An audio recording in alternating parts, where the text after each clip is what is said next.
မြန်မာမရဏတရားကို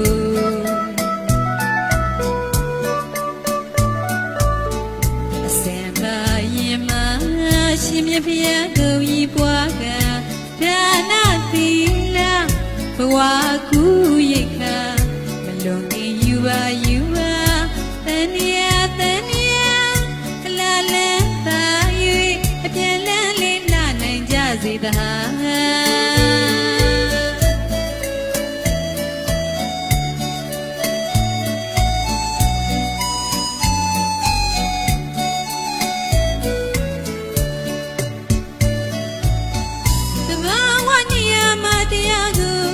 ရှင်ကိုယ်တော်တိုင်းမှာ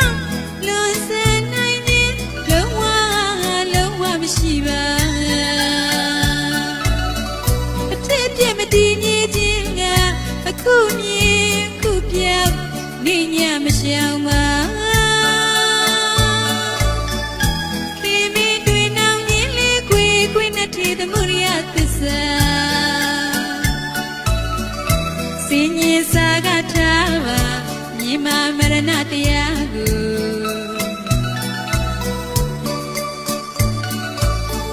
အစင်ပါရင်မှာရှင်မြတ်ဖျားကိုဤပွားကဒါနသီလဘဝကူရိတ်ခါမလွန်ခင်ယူပါတဏှ